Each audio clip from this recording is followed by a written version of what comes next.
ሰላም ጤና ይስጥልኝ የማዮ ስፖርት ተከታታዮች እንደምን አደራችሁ። ሐሙስ ማለዳ ላይ ተገናኝተናል። ዛሬም ስለ ዝውውሮች አዲስ ነገር ይዘን መጥተናል። ፈርሃን ቶሬስን በቅድሚያ እናገኛለን። ፈርሃን ቶሬስ ከባርሴሎና ጋር ያለው የኮንትራት የማራዘም ሁኔታ በመልካም ሁኔታ እየተጓዘ እንዳልሆነ ተነግሯል። ምናልባትም ፈርሃን ቶሬስ ባርሴሎናን የሚለቅበት ጊዜ እንግዲህ ቅርብ እንደሆነ እየተነገረ ይገኛል። አሌሃንድሮ ጋርናቾ ወደ ቸልሲ ለመዘዋወር ሙሉ በሙሉ ስምምነት ላይ ደርሷል። በማንቸስተር ሲቲ ቤት ፊል ፎደን ኮንትራቱን አራዝሟል። እንዲሁም ደግሞ ሌላም አንድ ተጫዋች ኮንትራቱን ለማራዘም እየሰሩ ይገኛሉ። ስለዚህ ተጫዋች እንነግራችኋለን። ካርሎስ ካስሜሮን በይፋ ኢንተር ሚያሚን መቀላቀሉ ይፋ ተደርጓል። ስለ ካርሎስ ካስሜሮ አዲስ ነገር ይዘንላችኋል ሰማላችሁ። ቻናላችን ሰብስክራይብ፣ ቪዲዮአችን ላይክ አድርጋችሁ ግን እንድታበረታቱን በአክብሮት እንጋብዛለን። በቀጥታ ወደ ፈርሃን ቶሬስ ዜና እናልፋለን። ስፓኒያርዱ ፈርሃን ቶሬስ እንግዲህ ከ16 ዓመት በኋላ ስፔኖች ዋንጫውን ከፍ እንዲያደርጉና በዓለም ዋንጫ ላይ እንዲደምቁ ያገዘችውን ጎል ያስቆጠረው ተጫዋች ነው። ፈርሃን ቶሬስ በባርሴሎና ቤት ያለው እህል ውሃ እንግዲህ ሊያበቃ እንደተቃረበ እየተነገረ ይገኛል። ባርሴሎናዎች የፈርሃን ቶሬስን ኮንትራት ለማራዘም አስበው ቢደራደሩም ፈርሃን ቶሬስ የባርሴሎናን ፕሮፖዛል እንዳልተቀበለ እየተነገረ ይገኛል።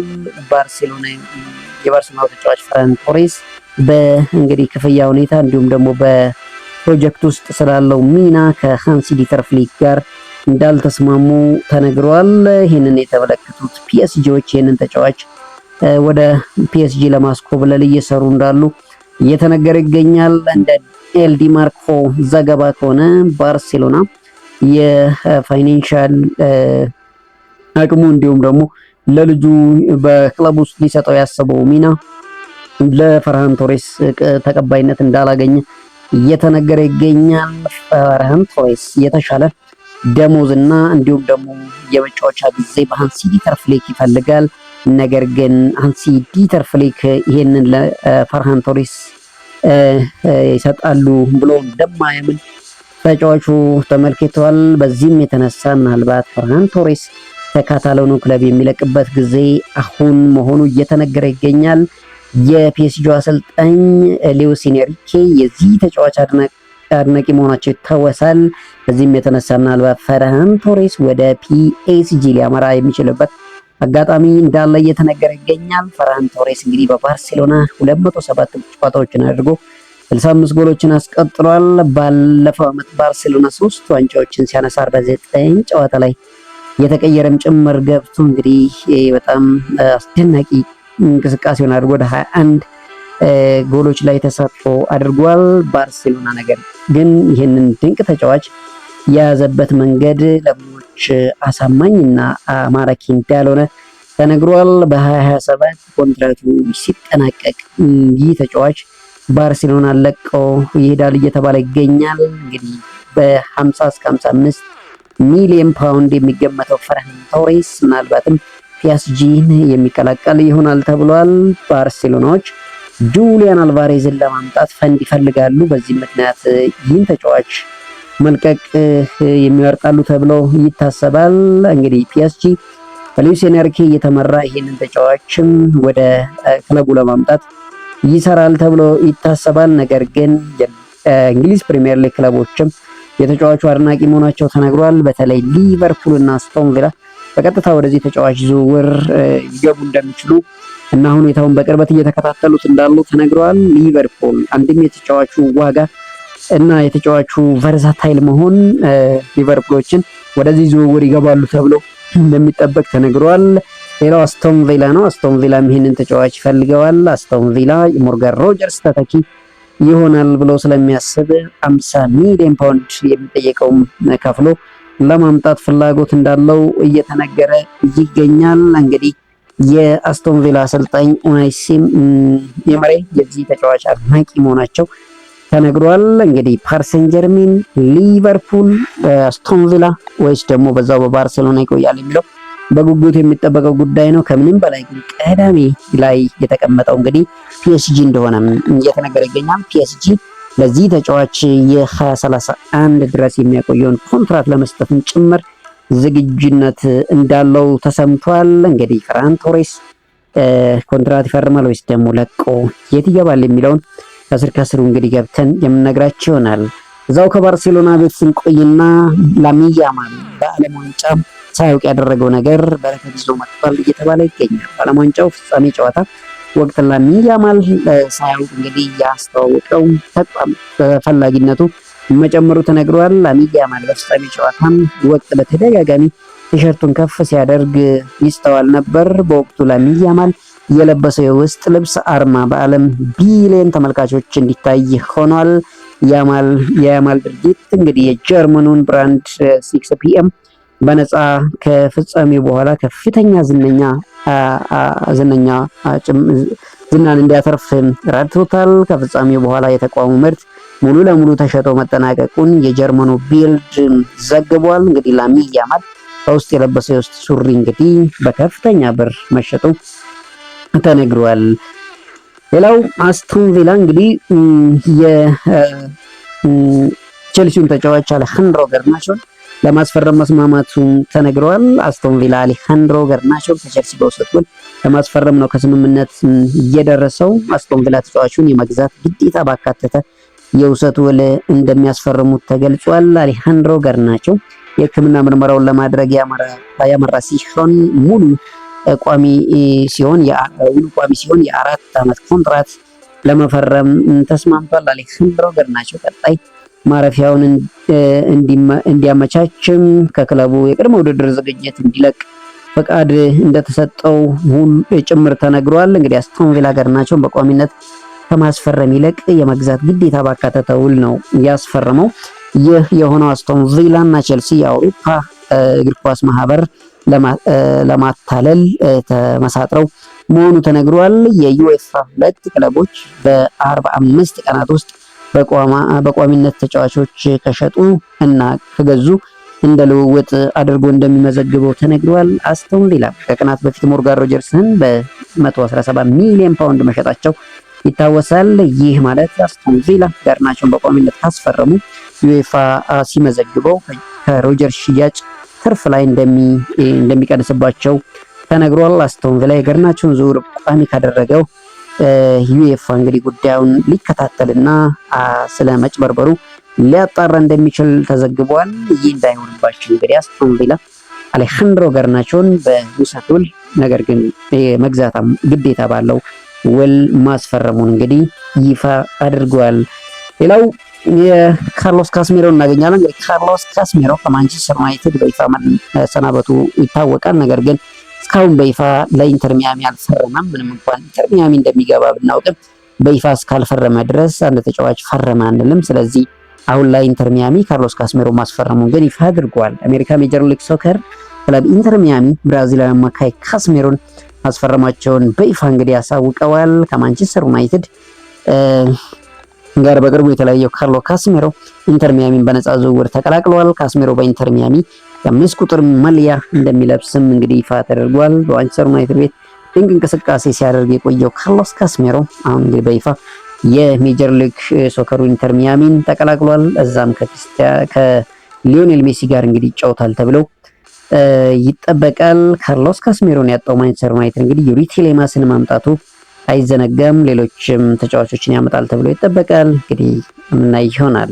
በማንቸስተር ሲቲ ቤት የምናገኘው የፊል ፎደን ኮንትራት ጉዳይ ነው። ማንቸስተር ሲቲ ተጫዋች ፊል ፎደን በክለቡ ያለውን ኮንትራት ለተጨማሪ ዓመታት እንግዲህ ማራዘሙ ይፋ ተደርጓል። ከሰሞኑ ሊለቅ ይችላል የተባለው ፊል ፎደን አሁን በኤንዞ ማሬስካ ፕሮጀክት ስር እንደሚቆይ ተረጋግጧል። ፊል ፎደን በማንቸስተር ሲቲ እስከ 2030 የመቆየት የተጨማሪ 4 ዓመት ኮንትራት እንግዲህ ፈርመዋል። ይህንን ተከትሎ ፊል ፎደን በማንቸስተር ሲቲ ለዓመት የሚቆይ ይሆናል። ፊል ፎደን ውሉን ካራዘመ በኋላ እንግዲህ ለእያንዳንዱ ዋንጫ የሚፎካከር ትልቅ ክለብ መሆን እንፈልጋለን ሲል እንግዲህ አስተያየቱን ሰጥቷል። ፊል ፎደን ምንም እንኳን ባለፈው ዓመት ቢቸገርም ድንቅ እንቅስቃሴ የሚያደርግ ተጫዋች እንደሆነ ይታመናል። ምናልባት ዘንድሮ አቋሙን የሚመልስ ከሆነ እንግዲህ በኤንዞ ማሬስካ ስር ጠቃሚው ተጫዋች እንደሚሆን ምንም ጥርጥር የለውም። ማንቸስተር ሲቲም የአብዱላሂ ከዲር ሁሳኖቭን እና የጀርሚ ዶኩን ኮንትራት ለማራዘም መስማማታቸውም ተገልጿል። የ2 ዓመቱ ተከላካይ አብዱል ካድር ኩሳኖቭ ማንቸስተር ሲቲን ካሉት ምርጥ ተከላካዮች አንዱ ሆኖ ይገኛል። ጀርሚ ዶኩ በበኩሉም በክለቡም በቆየባቸው 3 ዓመታት እንግዲህ በእያንዳንዱ ከ40 በላይ ጨዋታዎችን በማድረግ ጥሩ ግልጋሎት ሰጥቷል። አብዱል ካድር ኩሳኖቭ በክለቡ ባሳየው ጥሩ አቋም ምክንያት አዲስ ኮንትራት እንደቀረበለት ተገልጿል። ሁለቱ ተጫዋቾች ኮንትራታቸውን እስከ 2031 የሚራዘምላቸው ይሆናል። በቅርቡ የልጅ አባት የሆነውና እንግዲህ ልጁ የሱ አይደለም በሚል በሚዲያ ላይ በተሰራጨው ወሬ ምናልባትም አቋሙን እንዳያጣ የተሰጋው ጀርሚ ዶኩም አሁን እንግዲህ በማንቸስተር ሲቲ ለተጨማሪ ዓመት የሚቆይበት የዝውውር ኮንትራት መፈረሙ እንግዲህ ተነግሯል። ጀርሚ ዶኩ በኤንዞ ማሬስካ ስር የሚያሳየው እንቅስቃሴ እንግዲህ የሚጠበቅ ይሆናል።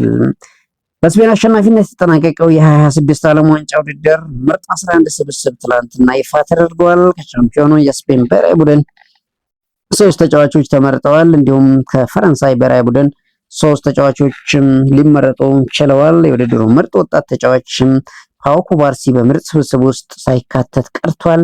የስፔን የኬፕ ቫርዴው ግብ ጠባቂ እንግዲህ ቮዚኒያ በምርጥ 11 ውስጥ ተካቷል። ይህም እንግዲህ የመጀመሪያው አፍሪካዊ ግብ ጠባቂ ያደርገዋል። እንግዲህ ቮዚኒያ በግብ ጠባቂነት ሲመረጥ ዳዊት ኦፓሜካኖ እና የማንቸስተር ዩናይትዱ ሊሳንድሮ ማርቲኔዝ ሊቻ በመሃል ሜዳ ተጣምረውበታል።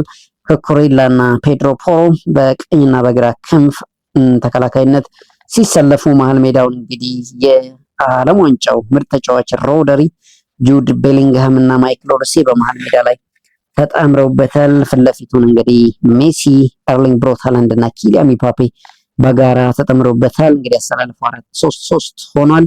ይህ የዓለም ዋንጫ እንግዲህ ምርጥ ስብስብ ተብሎ ተመርጧል። ውድ የማይ ስፖርት ተከታታዮች የእናንተ ምርጥስ ማን ነው? ማን መካተት ነበረበት? ማንስ ከዚህ ውስጥ መውጣት አለበት የሚለውን በኮመንት ሴክሽን ልታጋሩን ትችላላችሁ።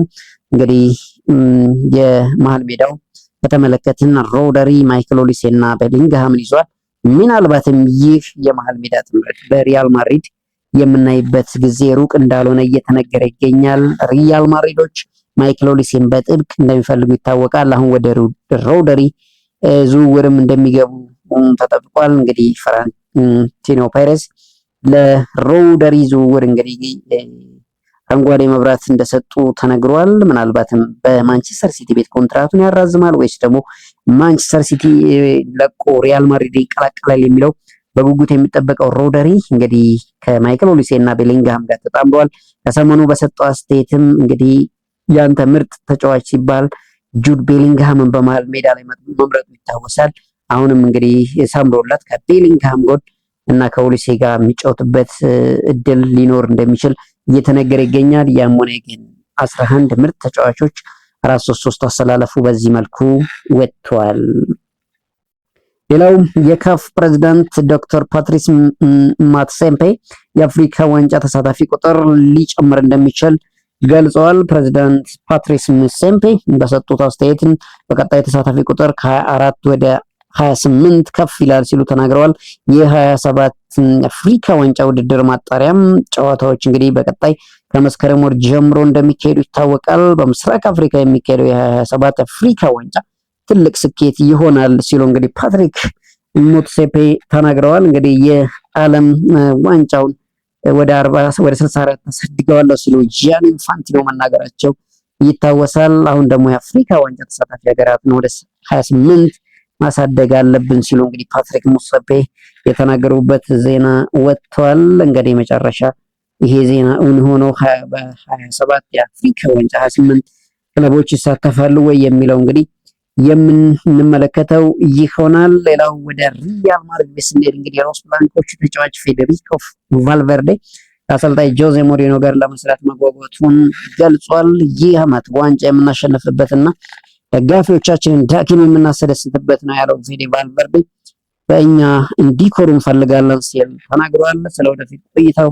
ያነሳው ፌዴ ቫልቨርዴ እኔ ከሪያል ማድሪድ እንደወጣ ከፈለጉ እኔን መግደል አለባቸው ሲል ተደምጧል። ከአሰልጣኝ ጆዜ ሞሪኖ ለመማር ብዙ ጓጉቻለሁ፣ የሚሰጠኝን ምክር ሁሉ ለመቀበል ዝግጁ ነኝ ሲል እንግዲህ ለጆዜ ሞሪኖ ያለውን አክብሮትና ለመማር ዝግጁ መሆኑን እንግዲህ ቀድሞ አሳውቋል። ጆዜ ሞሪኖም እንግዲህ በአምበልነቱ ይቀጥላል ሲሉ መናገራቸው አይዘነጋም። እንግዲህ ምን አይነት አቋም ያሳየናል በጆዜ ሞሪኖ ስር ቀጣይ ዓመት ሪያል ማድሪድ የሚለውን የምንመለከት ይሆናል። እዛው ሪያል ማድሪድ ቤት ስንቆይ እንግዲህ ፉላም የሪያል ማድሪዱን አጥቂ ጎንዛሎ ጋርሻን ለማስፈረም በንግግር ላይ መሆናቸው ተገልጿል። ፉላም ተጫዋቹን ከቀድሞ አሰልጣኙ አርቤሎዋ ጋር ለመቀላቀል እየተነጋገሩ እንደሚገኙ ዘ አትሌቲክ አስነብቧል። አሰልጣኝ አርቤሎዋ በዚህ ክረምት ፉላምን ከአሰልጣኝነት መረከባቸው አይዘነጋም። በበርካታ ክለቦች እየተፈለገ የሚገኘው ጋርሻ የፉላም የመጀመሪያ ፈራሚ እንደሚሆን ይጠበቃል። አሰልጣኝ ጆዜ ሞሪኖ በተጫዋቹ ብቃትን ቢደነቁም የቋሚነት ቦታ ዋስትና እንዳልሰጡት ተነግሯል።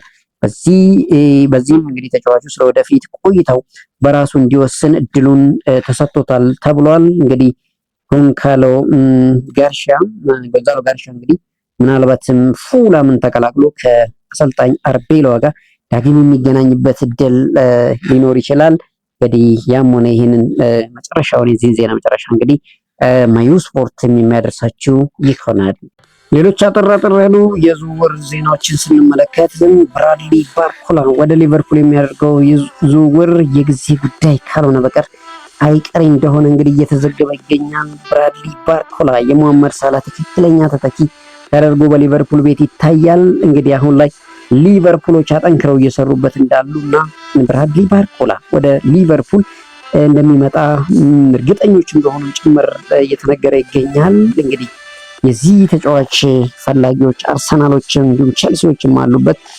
ማንቸስተር ዩናይትድ ሲባል ነበር። ማንቸስተር ዩናይትድ እንኳን ከዚህ ዝውውር የወጣ ይመስላል። እንግዲህ ሊቨርፑሎች የበለጠ ገፍተው እየሄዱ እንዳሉና የጊዜ ጉዳይ ካልሆነ በቀር ሊቨርፑል ብራድሊ ባርኮላ እንደሚያስፈርም እርግጠኛ የሆኑበት ዜና እየወጣ ይገኛል። ማንቸስተር ዩናይትድ ቤት በሰፊው እየተወራ ያለው የኒውሳል ጉዳይ ነው። ኒውሳል ማንቸስተር ዩናይትድን ለመቀላቀል ሲል ደሞዙን መቀነስ እንደሚፈልግ እየተነገረ ይገኛል። እንግዲህ ላውረን ዌል እንደዘገበው ኒውሳል ማንቸስተር ዩናይትድን ለመቀላቀል ከፍተኛ ፍላጎትና ጫና እያደረገ እንደሆነ ተነግሯል። ማንቸስተር ዩናይትድ 45 ሚሊዮን ፓውንድ ቀጥተኛ የሚከፈልና 5 ሚሊዮን ፓውንድ ደግሞ በተጨማሪ ያቆሙ እየታየ የሚከፈል የዝውውር ሂሳብ አዘጋጅቶ እየተጠባበቀ እንዳለና በ50 ሚሊዮን ፓውንድ በድምር ክፍያ ይህን ተጫዋች እንደሚያመጣው አመኔታው እንዳለው እየተነገረ ይገኛል። ሌላው ማንቸስተር ዩናይትድ አሁን ከአሌክስ ስኮት እና ማኑ ኩኔ ዝውውር ራሱን እንደገደበና ወደ ዋረን ዛይር ኤመሪ ፊቱን እንዳዞረ እየተነገረ ይገኛል። ማንቸስተር ዩናይትድ ዋረን ዛይር ኤመሪን እንግዲህ በ68.5 ሚሊዮን ወይም ደግሞ በዩሮ ወይም ደግሞ በ31 ሚሊዮን ፓውንድ ለማምጣት በፒኤስጂ ጋር እንግዲህ ጥሩ ድርድር እያደረገ እንዳለ እየተነገረ ይገኛል። እንግዲህ ማንቸስተር ዩናይትዶች የዋረን ዛይር ኤመሪ አድናቂዎች መሆናቸው ይታወቃል። ከ2023 ጀምሮ የሚከታተሉትን ድንቅ አማካይ ወደ ማንቸስተር ዩናይትድ ለማምጣት በደንብ እየሰሩበት እንዳሉ እየተነገረ ይገኛል። መጨረሻ ላይ ፖል ስኮልስ ስለ ማንቸስተር ዩናይትድ የተናገረውን ነገር ተናግረን የዛሬን ዜናችን እናብቃ። ፖል ስኮልስ በማንቸስተር ዩናይትድ የግራ ክንፍ ቦታ ላይ በማርከስ ራሽፎርድ እና ማቲያስ ኩኛ ፉክክር ዙሪያ የሰጠው አስተያየት አለ። እንግዲህ በሚቀጥለው የውድድር ዘመን ማርከስ ራሽፎርድ ከማቲያስ ኩኛ ቀድሞ ማንቸስተር ዩናይትድ ቋሚ አሰላለፍ ውስጥ ዞር መካተት አለበት ብለህ ታስባለህ ተብሎ የተጠየቀው ፖል ስኮልስ ማርከስ ራሽፎርድም በድጋሚ ቋሚ መሆን ከፈለገ ለቦታው ብቁ መሆኑ በራሱ ጥረት ማረጋገጥ አለበት ሲል መልሷል። አሰልጣኙ ለቡድን አጋሮቹ እንዲሁም ለደጋፊዎቹ ራሱን ማረጋገጥ ይኖርበታል። ባለፈው ጊዜ ባደረገው ነገር ብቻ ምንም አይነት ቦታ በነፃ ሊሰጠው አይገባም ሲል እንግዲህ አስተያየቱን ሰጥቷል። ቶማስ ቱኬል በእንግሊዝ ብሔራዊ ቡድን በተለይም በትልልቅ ጨዋታዎች ላይ ከራሽፎርድ ይልቅ አንቶኒ ጎርደንን አብልጦ ይመርጥ ነበር። በባርሴሎና እንኳን ስንመለከት ራሽፎርድን በውሰት አቆይተው ካሳየው ጥሩ እንቅስቃሴ በኋላ ዝውውርን ቋሚ ለማድረግ በቂ ሆኖ አላገኙትም። ይልቁንም አንቶኒ ጎርደን በከፍተኛ ብር ማምጣት መረጡ ሲል ይናገራል። ይህም ብዙ ነገር ይነግርሃል። የቦታ ፉክክር ለቡድን ጤናማ ነው። ኩኛ ደግሞ ራሽፎርድ ስለተመለሰ ብቻ ቦታውን ማጣት የለበትም። ቦታው የሚገባው የተሻለ ተወዳዳሪና ጥሩ ሊንቀሳቀስ ለቻለ ተጫዋች ብቻ ነው ሲል እንግዲህ ፖል ስኮልስ ስለ ማቲያስ ኩኛና ማርከስ ራሽፎርድ ፉክክር እንግዲህ ተናግሯል። ማርከስ ራሽፎርድ ማንቸስተር ዩናይትድ ቤት የሚቆይ ከሆነ እንግዲህ ከማቲያስ ኩኛ ጋር መፎካከር እንዳለበት ፖል ስኮልስ እንግዲህ አስተያየቱን ሰጥቷል። ወደ ስፖርት ተከታታዮች ለዕለቱ ያዝንላችሁ አጫጭር የጠዋት ዜናዎች እነኚህ ናቸው። በሰዓት ላይ የሚፈጠሩትን አዳዲስ ዜናዎች ይዘን የምንመጣ ይሆናል። ከዛው ግን ቻናላችን ሰብስክራይብ፣ ቪዲዮዎችን ላይክ አድርጋችሁ አብራችሁ እንድትቆዩ በታላቅ ትህትናና አክብሮት እንጋብዛለን። መልካም ቀን።